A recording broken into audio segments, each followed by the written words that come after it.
Welcome to Smart Cherry's Thoughts. This is Sai from India.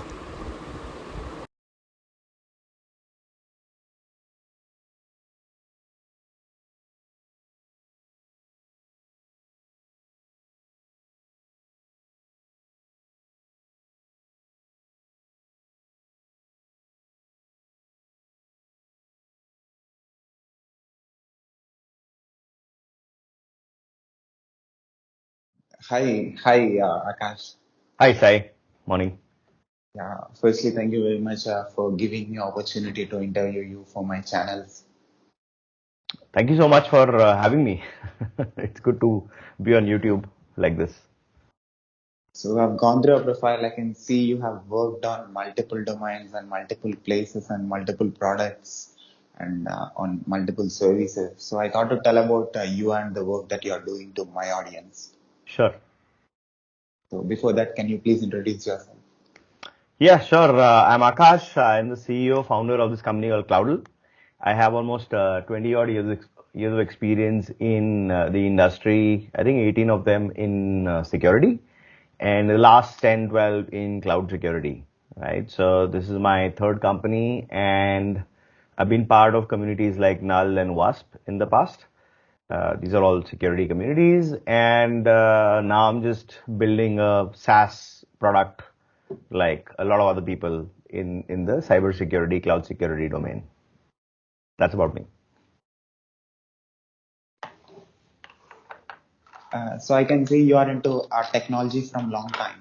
Yes, absolutely.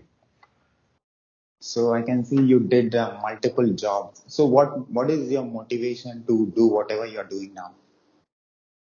I think the primary motivation, and I have a good answer now after years and years of thinking about it, is the I like to learn, and it bothers me when I don't understand something well, something that is of interest to me, right? So, for example, uh, finance, I don't understand well, but that doesn't really interest me, right? So, in the technology domain, whether it's programming, whether it's someone's program or some application or how hacking happens, right? All that interested me, and it bothered me that I didn't know enough.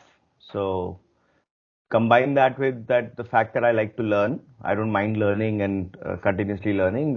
That's my motivation, right? That's my day to day. Like for now, right now, I'm learning how to do sales and marketing for a SaaS product. I've never done that in my life, so it's exciting. So I can see you started with building the products. Now you are into understanding the business side of the technology and working on the business side of the technology. Why? I think it's as you grow older, right? The question is about what's the impact you can have, right? So when in 2010, when I was thinking about, I was a freelancer doing consulting around security. I was thinking about ki, hey, you know what? There should be a community for security people. There isn't any, right? In 2010, there's no YouTube or online video was a very nascent thing, right? So how do people learn? There's an emerging thing called cyber security, information security. There's so many things that are going to happen. How will people learn? Everyone is not going to just buy books, and just by buying books, they're not going to learn, right? So you need a community of people to learn together. That's the fastest way, or that's the only way actually, guaranteed to get results. So in 2010, that was the impact I wanted to have. That let's get a bunch of people together and learn. So in a room, right? 30, 40, 50 people. When that grew to like multiple cities, multiple countries across the world, uh, I started realizing that, hey, you can have impact when even you're not around, right? So what do you do? So we're like, yeah, maybe, building a global company makes sense. So that's what I started doing in 2015. The previous company I had a very local idea of just solving in India and all that, right? AppSeco, when I started, was set up in UK. My co-founder was Brit. And we started by saying, let's serve the world. Let's set up the technology in India. And this was a bigger impact because now we had global brands to whom we could reach, and we did, right? We worked with like some of the largest car makers, other FMCG brands and e-commerce brands. Some are unicorn now, some are even bigger. But again, we were on that journey, but it was a services company. We were offering consulting and services, right? So when you look at it from business lens, you can grow that, but then you're adding more people. Now, some folks, some senior folks have the skill to be able to add hundreds and thousands of people and get them to be productive, right? It's not for everyone, and that's not my core forte, right? So, how do you have a bigger impact with a small set of people, bigger than what my previous company was? The answer is product, right? Now, product can take many shapes and forms. In 2020, when we thought about it, it made sense to build it like a SaaS, right? Because public cloud exists, a lot of developers know how to build for the public cloud, and the business model is very straightforward. That sell subscription, and people will buy subscription only if they see value. So it's very clear to see that you're offering value, not offering value, what you're trying to sell will resonate or not, right? And it's not me. There are like thousands and thousands of other founders who are playing this. So this was a ready-made community, right? So that's where the shape and form of the business takes up, right? But in the end, the idea is to do impact. The next 10 years are about public cloud. Cybersecurity now is in the mainstream.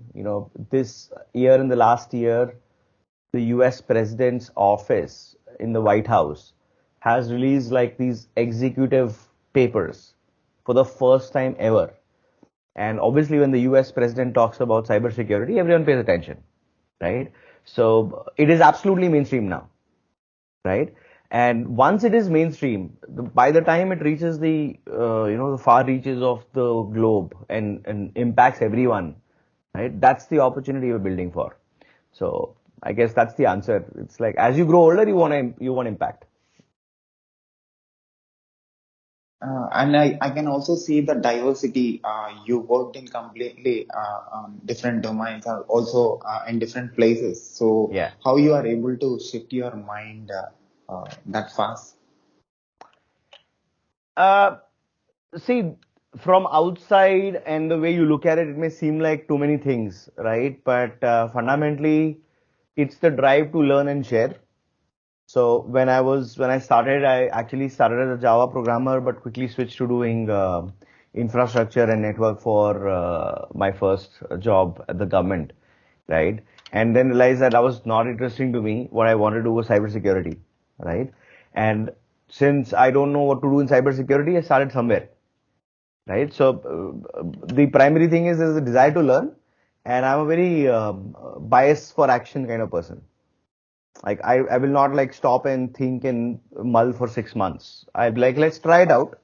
We'll find out, right? Whether it works or not, or is it my cup of tea or not, right? So that's why there's a lot of stuff that I've done.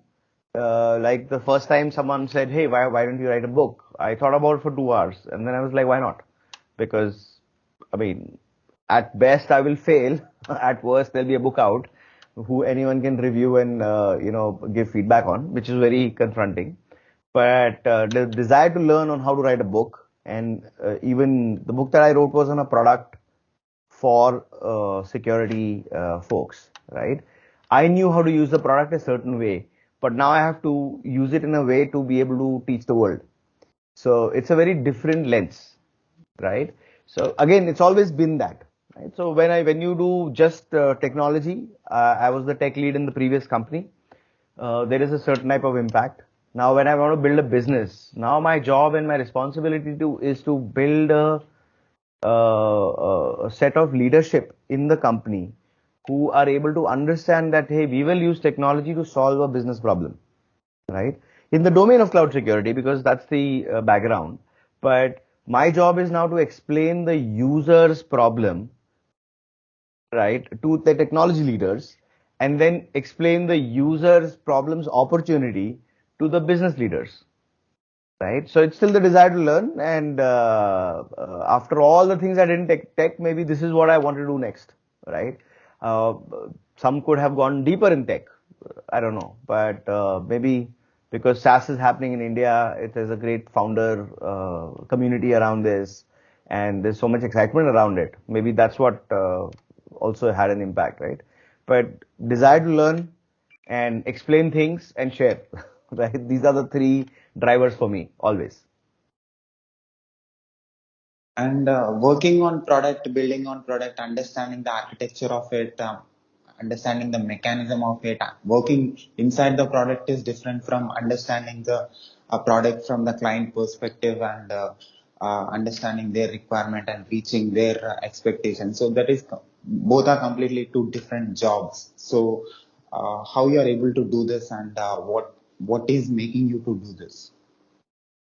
So again, right, if you think about it, it's actually the same thing looked at from a different point of view, right? It's just a different lens.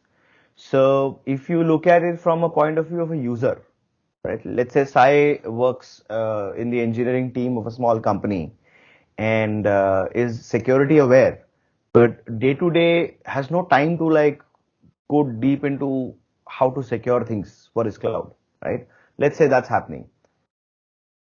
You still have a job to do, which you come and do day to day. That's what you get paid for, right? And if I can understand your job, and I know that, hey, you know what? If you're in the engineering team, either you're writing code or your job is to make sure the code runs properly when deployed in production, right? When it's on running on the server, right? You're doing one of these jobs. You could be doing both alternatively, right? Then you're doing DevOps. But if I understand this bit, then I know that, hey, if my product is going to help Sai today be better at his job, then how can I make it better? I can't make you a better programmer. But what is it that comes in the way of you becoming a better programmer, if that is what you're doing, right? Or what is it that comes in the way of you doing a great job of setting up the server, right? It could be your capability that you don't know something, right? It could be the clarity of that, hey, if I set it up like this, hackers will hack it, right? Or if I set it up like this is secure against hackers, that clarity, right? It can either be just one of these two things. Beyond this, you're still doing your job, right? Now, if I understand that in your job to do, what's the technology element? And can my product come and connect, be part of your job in a way that I take away some pain of yours, right?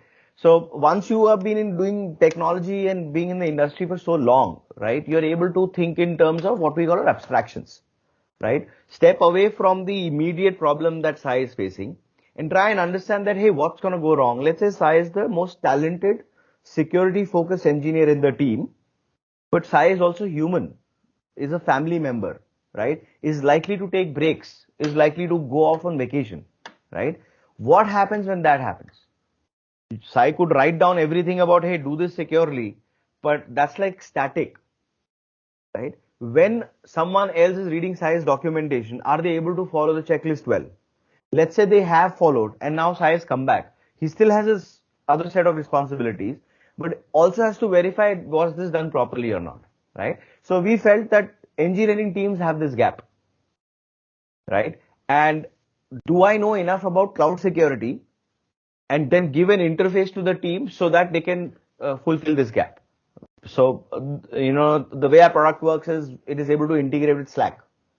Why? Because most engineering teams in their day-to-day job are likely to be using Slack for collaboration and knowledge sharing anyways, right? So we have smaller things in the product where if you click on a link, there's a link to click, right? And you paste it in Slack. Another teammate, if they click on it, now you both are on the same page, like literally on the same page, right? Because Sai is like, hey, I don't understand how to fix this. And you're asking your TL. And this is not like, let me share my screen, let me send you a screenshot, right? Here is a link, open it in your computer and both of you are on the same page, right? Now, this comes from understanding the user, right? After talking to many engineers who are like, we are interested in doing security, but we have no time. We are interested in doing security, but we don't know what we don't know about security, right? Then going back to, hey, what do we know about security? What do we know about cloud security? And then what can we do to take away their pain, the worry that, hey, am I doing this right? Okay. So this is how you bring the two together. Now the audience is different. The questions that I have to ask Sai are different. And the information I have to share with the engineering and the product team is different, right? If you look at it, it's a different lens. So my upskill has been that I've had to learn how to communicate with different types of stakeholders, right? So for my engineering and product teams, I had to learn how to visually explain things, right? So tools like Miro helped. I use Whimsical, Miro, and recently Canva, right? And learn how to like visually represent complex to explain topics. For understanding and talking to engineers, I actually read this book called The Mom Test. Okay, it's a very sweet, small book. All it talks about is how should you ask questions, because usually when we ask questions, they are very, very closed ended. The answers can be binary or, just one of the few options. But if you are able to ask questions which are open ended and you train yourself to really understand what is being said, right? So some people call it problem before the problem. So I will explain that this is my problem, but there's a problem before that, right? Like Sai needs a break. He can't burn out. But what happens when the shift change happens? What happens when the senior security engineer is on break, right? If I can understand that, then the product can provide for it, right? So my learning has been how to visually represent complex ideas and also ask very open-ended questions to the users, potential users, and understand that, hey, this would be useful for them. And then you put it out there, right? And then you see if people are actually using it or not, right? There's a bit of experimentation, bit of art here, and a bit of science. And security is a very important part in application. So why you wanted to come into security, and is there any particular reason that made you to come into this? Absolutely, right? I said bias per action. I used to work for an American security products company, and in Jan or Feb of 2008, my bosses told me that, hey, looks like there's a recession coming, and maybe this team will not be there anymore, right? So they were giving me enough time to kind of figure out what my next thing should be. I was 26 or 27 at that point, and I was like, okay, what do I do? What do I want to do next? I've already done a job for 3 years. Do I want to go find another job? There were opportunities, or I used to hang out with a bunch of these people who would talk about entrepreneurship in Bangalore, right? It was big even then. All the mobile platforms had picked off, not Android and iOS, but they were the ones before that, Symbian and others, Java-based platforms. So people were thinking that you can build mobile apps and this and that. So it was a very exciting time then, right? And cloud had just started. It was just called Amazon S3 at that point, right? There was nothing else. So people like you and me were saying that, hey, I can build a business just by myself. Why? Because if I need to distribute the app or whatever I build, my knowledge, I can use the mobile platform. And if I want to set up the server side, I can go do this on this thing called cloud, right? Nobody was calling it public cloud then.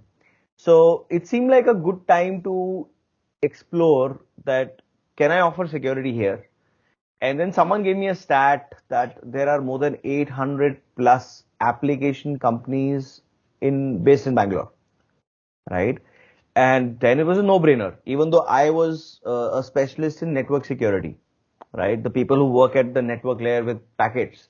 When I heard this stat, and I figured that, yeah, how difficult it is to learn security of another layer, which is application. And if there are 800 companies, even if like 15, 20 of them become a customer, I should be sorted, right? Simple needs in life. That was my push to pick up application security. And tell me, you as leader and also solving business problems. Sorry, I didn't get your question. Uh, Tell me, you as leader, you as a leader, and also as a problem solver of a business. So I'm a technologist at heart, right? So my fundamental belief is the kind of company that I aspire or take inspiration from is like WhatsApp. A team of 30 odd made $1 billion company, right? Instagram, which is again some 20, 30 people, right? So I know that there are many, many business functions, especially sales, marketing, distribution of product, customer success, they can be very well done with a small team, right? So even when we are saying that I don't take care of the product, as in like I don't write the code myself. I wrote the initial version and now I don't because we have a lead for that. Uh, when I'm solving marketing, when I'm solving sales, when I'm trying to figure out how do I take my business to the next level, the heart of the solution is technology, right? So the recently we upgraded our website. We have moved from a hosted tool called Webflow to something which is now it's like a static site generated using a new framework that I coded, right? And that's because there is like we have a lot of data and bunch of things we could do around it, which Webflow, which is amazing for business websites, is very rigid for what we are trying to do, right? So what I'm trying to say is that let's say when a customer joins Kloudle, bunch of triggers happen that hey they have joined, send a mail and bunch of that, right? Uh, I wrote some code which I get a trigger on a command line tool that I use to track that, hey, what's their usage? How are they using it? What are they doing with it? Right? A business non-technology founder would have asked their engineering to build them a dashboard for this, right? Which is perfectly a great way to go. It's just that since we are a small team, anytime I take away from engineering to solve business dashboard problem statement, they're not building for the customer, right? So that's the advantage I have being from a technology background. The disadvantage is that I don't understand a lot of finance things, right? So most of the mentors I have, I ask them, hey, can you help me understand what this financial thing means? Or this report looks interesting. How does it impact Kloudle from a long-term strategy point of view, right? So as a founder, you realize what you're good at and what you're not, and whatever you're not good at is what you try to fill with either full-time people or mentors or consultants, right? So the heart of Kloudle is very technology driven. So it's not for everyone. Someone who comes from a non-technology background, maybe they are great at marketing, but they are not able to use Slack, right? Would not fit in, right? They will be good at their job, but they will not really be able to fit into being part of the team, right? If they don't understand how do you send out a bulk email, right? But also make sure that you send it in the proper way and not spam people. So in the business world, this is called marketing operations, right? There's a similar term in sales called sales operations. So at Kloudle, if anyone has to succeed, they need to be well versed in this, right? Or they have to get better at it. So as a leader, that's where the culture comes through, right? Technology being the heart of it, and we believe in we follow this Japanese principle of Genchi Genbutsu, which translates to show the real place, right? Which means that if Kloudle says do it in a certain way, it doesn't matter whether it's specific to the product or we're just talking about talking to people about how to do hiring. We will not write about something which we haven't done, right? So that becomes a guiding principle for the team to understand that hey, if I want to write about how we hire people, I better have done that in Kloudle to be able to write about it, right? Because in technology, too many things can happen. And another one that we have is of incremental improvement, where we are like, today we have to be just a bit better than yesterday, right? What we can't do is be like, yeah, now we are there. So if yesterday we did everything manually, today we have to automate some part of it, right? Over time, what will happen is one piece of that puzzle will be completely automated. And when you automate away things, you have free time. And if you're constantly worried, thinking about value to your customer, you build more in that free time, right? And Kloudle basically promises the same to its users that if I save you 2 months of your time in a year on tasks which otherwise would take away that time, what will you do with that? How will you add value to your team, right? So again, coming back to you want to go to the real place, you want to take our users to the real place, and this comes from this technology background. If I was a non-tech person, a sales-oriented founder, everything would be around sales, right? If I had a branding background, I would be like, yeah, let's do branding and marketing well. So I think the company takes up some of the culture of where the founders come from. And you're watching and you're listening and you're observing different kind of business problems. And what kind of, do you have any particular or specific problems that you want to solve? So, see, fundamentally, the problem a small company has is absolutely universal across everywhere. How do we reach the kind of user we want, the kind of customer we want, right? I will reach in my LinkedIn, and there'll be a percentage of people who resonate with my message, right? Because they are not in the same place as me, right? I could have my best friend, he could be the heading security of a large unicorn, but my product will not resonate with him or her, right? So the universal problem that we deal with day in and day out, right, is twofold. One is how do we make our message so clear that anyone who's not fit for our company today to become a customer, right?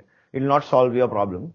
They know very well without wasting time that, hey, Kloudle is not for me, because that's a very important message. At the same time, a certain minority of people will know that, hey, this is what Kloudle solves and this is exactly my problem, right? This is the stage we are in. And the one is, how do you get this message right, which comes with experimentation. But for experimentation, you need data, right? Now, this is where the second problem comes. How do I make sure enough of such people who I believe are within my, what we call the ideal customer persona, they have seen the message and rejected it or accepted it, right? So how do I spread the message? And all founders of this stage are dealing with this problem, right? How we solve it is like, I will obviously try and figure out an API for LinkedIn or something else that, hey, can I spread my message far and wide and be very clear? And then when people come in, they will know what they're coming in for, right? If I was a marketing, branding led person, I would be like, I need cash so that I can go set up booths across security conferences, leading conferences across the world to tell the world that I'm here. Come try me out, right? If I was a sales driven founder, I would be like, forget hiring engineers. Let me hire an army of salespeople who will just go knock on doors or keep asking people that, hey, here is Kloudle, do you want to try it? Here is Kloudle, do you want to try it? Right? So we are trying to solve it by expanding the scope of the online searchers, right? So like we already have like 10,000 organic visits from Google, right? We don't pay for any search, but that traffic comes to us. We want to expand that to like tenfold. Like, what will it look like if 100,000 people are visiting Kloudle.com and a percentage of them resonate to the message, right? So we're trying to solve that, right? And at the same time, see that is there a marketing or a sales thing that we're missing, which is low hanging fruit. So for me, that's the biggest problem. How do I get the word out? I'm hoping that your channel will, reach to your viewers, and there are some who are listening who are looking for a cloud security product for small engineering teams that saves them time. So maybe this will work. But that's the only problem I'm solving, right? And the other metric I keep track of is the actual users of the product, the people who have paid the subscription. Are they using the product, right? And if we release a new feature, do they know about it? Have they tried it out, right? So my entire universe about what I do for the company is this: get the word out and make sure the existing customers know about what we are building and they're saving time. Because at some point, they will become our amplifiers. Right now, you are into India and also in US. You're solving problems for other countries as well. So our product is fairly what is known as horizontal. It's agnostic in that sense that people who use public cloud are using the same set of API, right? As long as they are consuming cloud knowledge in English, right? Our product is appropriate for them. So it's not just US or India, but anyone who's building in the public cloud in AWS, GitHub, Kubernetes, Google Cloud, right? And they are learning how to build and do things in the public cloud using the English language documentation. Kloudle is aimed at that, right? Because we only support English at this point in our mitigations and stuff. So, when you are listening to your customers, or you already worked as a leader before also. So, Yeah. what you understood about the user experience and listening to them, understanding their requirements, and how you are implementing those qualities or knowledge in the present problem that you're solving. Great question. There are 2 points here. One is the number one thing people want to do is not think about security, engineering teams, right? Because that's not what they're benchmarked for. They are like their KPI is business release, like software release, business requirements, and meeting them, right? Making their business successful. This is one of the things they have to take care of, right? It's kind of like performance. Nobody will say that make sure you write high performance code, but that is expected, right? So now the expectation is that it will be secure, because if it's not, things will go down, business will suffer. So they don't want to think about it, which means that they want the product to do all the heavy lifting, right? So that's what Kloudle does. It tells you what's running in your cloud account and what's wrong and how to fix it. And in how to fix it, we also give you the option to say that, hey, this is how I use cloud. So this is not a problem for me. This is not a risk, right? So you can manage that risk. When you do these 1, 2, 3, you have given back time to them, right? That's perfect. Now, the second thing most engineers don't want to do is come to the dashboard. They don't want to log into Kloudle every day, right?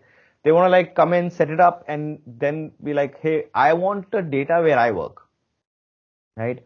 Typically, where do they work? Email, Slack, or Jira, right? These are the three really popular ones for the kind of engineering teams we have dealt with, right?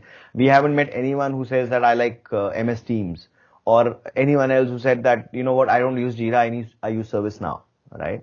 So, one is we save them time. Second is we get them the data where they want it. They just integrate it themselves.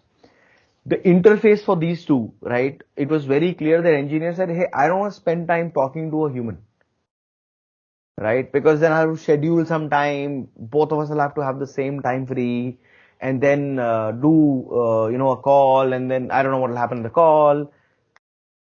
It's just too much headache and overhead.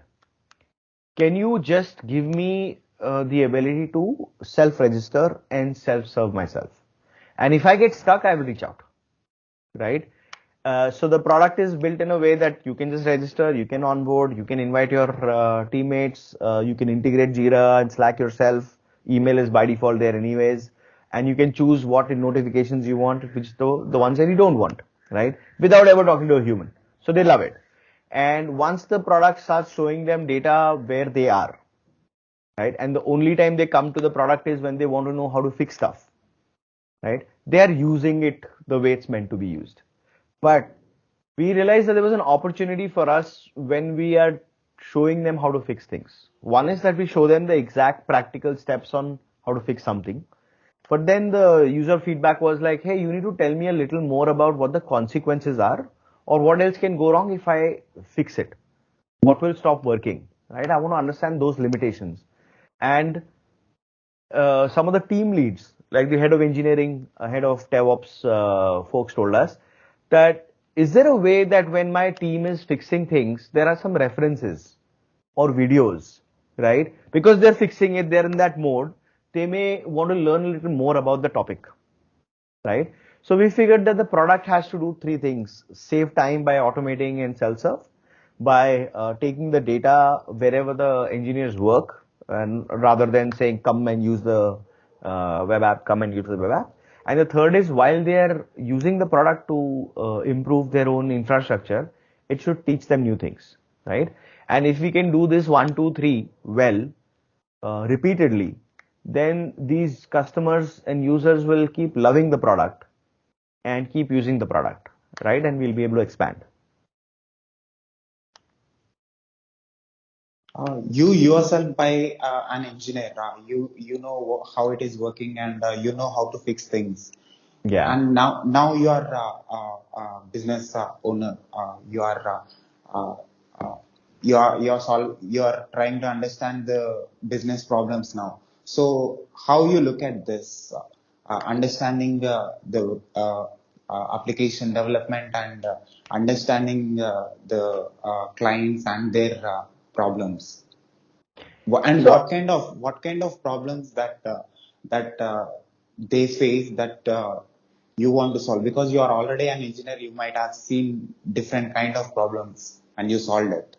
got it. So first of all, I'm not an engineer. By education, I just have a BSc. It's just I'm interested in computers. Uh, see, people want to solve problems at three levels, right? Functionally, they do their job and they're facing something that to do their job better, they need to do something, right? If that is taken care of, it's like email. Nobody really, says anymore that, hey, I can use email, right? You just expect everyone to. When you can do that, then the next level is key, am I doing it better than others? Now, some people don't resonate with that, but a lot of people do. So in email, you can have a badge of honor by saying that I follow something called inbox zero, right? Where there is no unread email. I deal with all the emails quickly, and whatever. I'm like top of my email game, right? Because we get so many emails. Being able to show off that is like a social thing, right? Amongst your peers. Like if you are a founder and you're like, I follow inbox zero and other founders don't, then maybe, you are like showing that off. But in the end, most people use work, do things simply because of emotional triggers. Even though they may say that, no, I'm very rational and logical, right? If you go to the problem beyond the problem, eventually, you get to a point where you realize that there is an emotional reason why they do this job in the first place, right? And what are these emotions? When you come to do a job, right, you don't want to feel inadequate. You want to feel in control, right? If you feel that you've done a great job and then you get recognized, you're back to that social aspect, right? But just any product, if it just gets the job done, you don't think about it. It's replaceable, right? It's like a toothbrush. Unless you have an electric toothbrush which makes your teeth shine, right? Without really a lot of effort, right? Now, the whole point of what we are trying to do and all businesses in the end, right? The question to deal with is, I have four types of people I want to make happy to continue doing business. The number one is user. Are they emotionally satisfied or in love with the product, right? A lot of times in high technology, user is not the buyer, right? Buyer is different. So then buyer's needs are different. The buyer is like, I feel happy and I don't feel like, I was cheated by the product. Why? Because my team seems happy. Their emotional, functional, social needs are met. So I think the product works. I'm buying it again. Right? In between, there are other types of people also, sometimes influencers, right? Who are passionate about the problem, right? The problem could be cloud security, it could be making YouTube videos, it could be anything, right? They're passionate about it. So they're constantly trying to see how to solve the problem, how to solve the problem. And they also know that different people will resonate with different solutions. It's not just one solution for everyone, right?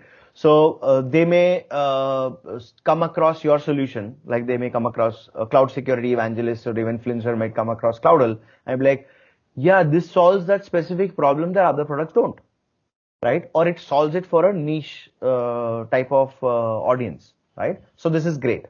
At the same time, there are people who are detractors, whose emotion is saying ki I don't want change. Or if I change or if I start using this new product, what can go wrong? Okay. So they all have a part to play. And as a founder, as a business owner, my job is to understand this buyer journey. or this buyer ecosystem, that where a user being happy will trigger the buyer being happy, right? Because their job is getting done and the product is not making them feel inadequate and ignorant, right? It's like not coming in their way. It's not pissing them off. So, and then can I get enough influencers to understand that this is the specific problem I'm trying to solve, which is a messaging thing, and also help the detractors understand कि hey, there is no risk because we are just solving it better, or whatever else was solved earlier will still get solved, right? So within this is what I try and do, right? Now it may seem very, very complicated or convoluted, right? It's just that because I'm living in abstraction, right? I'm talking about emotional reasons why people use things. It's easier for me to understand, and that's simply because I've taken on the responsibility of that there is a product that I have in the market which people will love. Now, if they don't love a certain feature, we improve it. If they say that this feature makes no difference to my life at all, they're indifferent, we remove it, right? If a feature they like, but they're like, hey, can you do this so that I don't waste more time, or it's not coming in the way, right? So then they start loving that feature, right? So our fundamental thing is listening to the customer's voice, understanding what the landscape of the world is, right? Public cloud is a growing industry. Bringing our idea of technology and what we know and say, hey, this will solve your problem, right? So when you are only in the problem domain, you're not married to your solution. I'm not like saying, no, Kloudle is best. I don't care what the problem is, right? As long as you are like, acha, this is what your problem is. I think Kloudle fits here. Oh, this is your problem. Kloudle doesn't fit at all, right? So that is what I do day in and day out. And you are into technology from long time. You saw the evolution of the technology. I'm sure you understood clearly about how technology is solving human problems. So what you understood? See, I think everyone's lives are better compared to when we did not have networked computers, right? Networking, internets, that what you call today, right? The web, which is one of the things in the internet, have made us, easy to, it's very easy to access information, right? Like anything in the world, people will use it, misuse it, abuse it, right? There are all kinds of people. But by and large, more people are having a better life, a quality of life today because we are connected, right? Are there challenges with technology? Has it been misused? Absolutely, right? Social media for influence, propaganda, for spreading, fake information. All of that exists. It used to exist in different forms earlier, right? Because in the end, people are people. But technology has made our lives better. But like with anything else, anything that comes in our life, right? If done in excess, without moderation and balance, can be problematic, right? You could have the most healthiest food, but if you have too much of it, can cause you problems, right? So it's like that. But from where I was, right, when I was in college, there were no cell phones, right? Which meant that if you're meeting your friends, at best you have already decided when and where, because you don't have access to a phone, or you have decided that over landline. So if the plan has changed, you have some idea of what needs to do if plan A doesn't work, what to do with plan B, right? Or you just end up waiting for friends. Now that is not a problem at all, right? Now people can say that, no, I didn't see the phone, my phone was not in charge, because the plans will still change. People are people, right? But generally, I think the world is better off with technology in all aspects of human life, and it will just become better and better, right? And people will realize that there are some things we used to do in the previous century. There is no reason to continue doing them, right? And whenever people worry about that, oh, humans will be out of jobs because ML, AI will take over or robots will take over, they are reacting from a very short-term irrational fear. Because in the longer term, everything takes time for adoption anyways. but generally it's for the benefit of the people, right? Generally people are nice and they want to collaborate, and when we did not have video calls, families staying apart was difficult. But when you have video calls, it is still difficult to stay apart, but it is definitely made easier by being able to see your loved ones in full definition, HD, and being able to talk to them in real time, right? So whether you talk to a family member or a health professional, or things like that, so the quality improves, the training improves, collaboration improves, sharing of the knowledge of the world improves, supporting each other improves. So I'm very, very happy that the technology is evolving the way it is, and I think we haven't even begun to see the transformational aspects of public cloud, right? The 10, 15 years that we are going to are going to be crazy, right? 15 years later, you yourself will be like, yeah, the world looked very different 15 years ago. And what is exciting you? What is making you solve the problems, waking up every morning and starting your work? So there is I think a quote by one of the CEOs of AWS who mentioned that AWS has only 5% market share of the entire IT industry, right? And because I've been using cloud and I know that's how small companies are able to compete against the largest companies, right? Who could afford to have thousands of data centers with servers and all because of public cloud. Now they're saying that this 5% is going to increase, which means that we are at 260 billion annual revenue of all the big cloud providers today in 2022. That's likely to be 1.2 trillion in the next 7 to 10 years, right? That's like 5.5 times. So if at this point there is amazing, benefit, like the entire 5G telco infrastructure, the back end runs on cloud, public cloud, right? Nobody's setting up data centers now. They're using public cloud, which means that more and more people will have opportunity to build applications and products which look like, a large enterprise team has built, right? Which may look like that increases competition, but fundamentally it's like rising tide. It'll, raise the level of all boats, right? So that's what excites me, that there are going to be at least 2.5, 3 million new developers who have not even started coding today in the next 7 to 10 years, whose only idea of building code or writing code is they're just writing code for virtualized hardware on public cloud. They don't think in terms of that I need to have a laptop or a server or something. And when you take away that physical requirement, you take away the network bandwidth issues, right? 5G will take care of that. Suddenly you have like a, self-fulfilling prophecy. 5G is enabled because of public cloud, but because 5G will get more of these 3 million developers online who can be anywhere.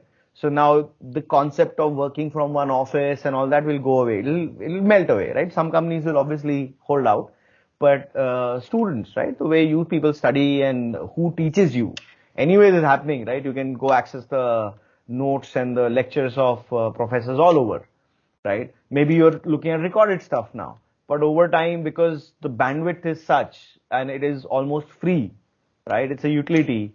Maybe it'll be real time. We don't even know what will change, but what I know is this is fundamental infrastructure and it's very exciting. It's like when, roads and railroads get built.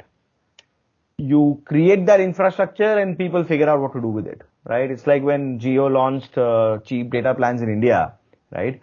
It kind of unlocked a whole humanity of enterprise, right? The same thing with the payment infrastructure, UPI, right? A lot of people were like, okay, now I can just by offering a QR code, I can, offer payments which are not cash. Because imagine what it does is, if there was a lot of theft of cash in an area, right? There were a lot of thugs in one area, and there were a lot of street vendors. That would need more policing. But now, if everyone is getting paid through their QR code, the theft will not happen there, right? I mean, cyber theft can still happen, but I guess in a way that's a little less risky to life and limb than actual thieves stealing your cash, right? But what I'm saying is we don't even know what will happen, and this is very exciting, right? Because I could be cynical and jaded after 20 years of being in the industry, but I believe that this is just starting out, and for the first time in my life, I'm at a place where I have opinion on what cloud security should be, how it should be done, and there'll be 3 million people who have not known any other way of security, no, any other way of infrastructure. They will get to learn about my opinion. So, as I said, impact, right? So that's what I would like to learn and be able to contribute to. And how you are impacting now? So, as I said, right, we write a lot of content for technical users. We have more than 10,000 people coming to us through Google searches, right, who are looking for technical content in cloud security, right, engineers coming to that. And when we see the kind of people who turn up, right, we have this service from Clearbit, which tells us who has visited your website. We see some of the largest enterprises, Fortune 100, Fortune 10 companies, banks, infrastructure companies, many users of cloud, AWS, Google Cloud, right? From their corporate headquarters logging in to see what we are talking about security, right? So right now we have no way to measure, right? We're still very small. But my belief is that we are be able to teach way beyond the number of people who are our customers, right? And our fundamental belief is that every company using public cloud should be secure. Whether they become Kloudle customers or not is immaterial, right? So for us, that's impact.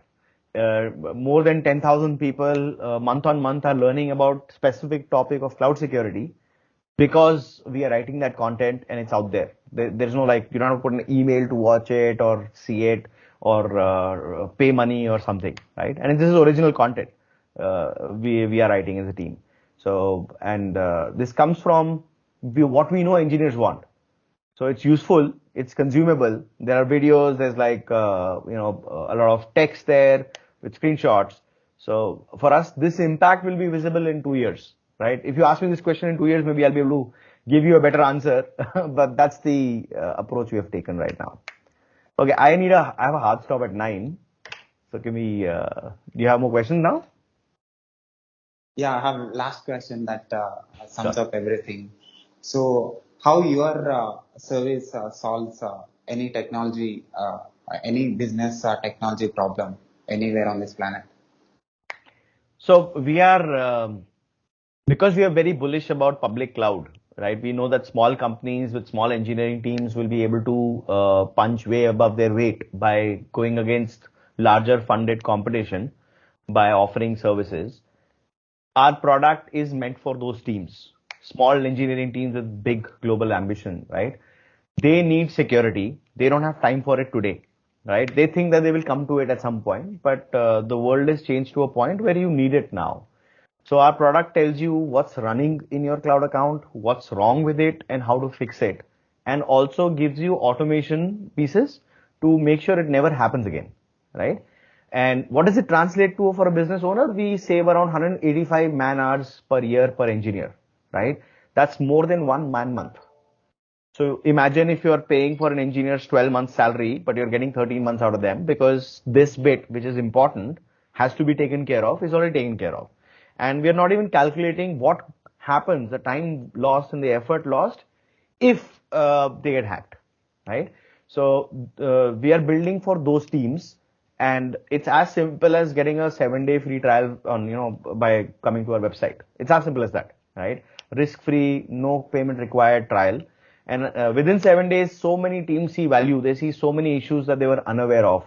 They forgot that they were running servers. They forgot that they had to remove some users.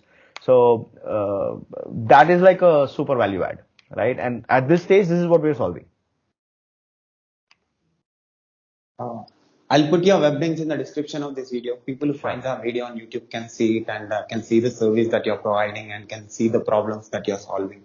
And at last, as a CEO, as a founder, as a business owner, as a person who worked on building products, what is your observation about my work? Have you seen any videos of mine on YouTube? No, I have. I think it's a great, contribution to the space where you're talking to a bunch of us, highlighting what we do. And I think it can add like an inspiration to others. It can teach them, and it's a great thing that you're doing. I've only seen a few videos, I'll be honest, not many, but this is super useful, right? And talking to you is also super useful. But now I really have to go. I have like a customer thing. So thank you so much for having me, Sai. Anything else you want to add here? Yeah, one last question, if you don't mind, because Yeah, it means a lot to me. sure. I did masters in software engineering, also bachelor's in computer science and engineering. Right now, I'm getting trained as a DevOps engineer. So, talking with experts like you who are already solving problems, who solve problems, who are understanding the technology business around the world, talking with experts like you, what I'm going to learn and how I'm going to use this knowledge if I work in IT in coming days. So I'll tell you, learning is great, but it's only useful if there's a purpose attached to it, right? So whichever area you feel is would benefit from DevOps, you need to start contributing it to it now, right? And then the answer to the question will come to yourself, right? Definitely, automation helps because it unlocks human time, right? But the area which will resonate with you is something that you will be able to answer. But DevOps, cloud, automation, they're all leading to the same goal of unlocking human time and value, right? So it's a great place to be, right? But I'm really out of time. I have to jump out of this. Okay. So all the best to you, Sai, and look forward to having the video on your channel. And can I put this video on my YouTube channel with your permission and also Absolutely. everywhere on the internet? Please go ahead. You have my Thank permission. you, thank you, thank you, Akash, again for Yeah. your time. Bye, Sai. Take care. Have a Bye. nice day. Bye.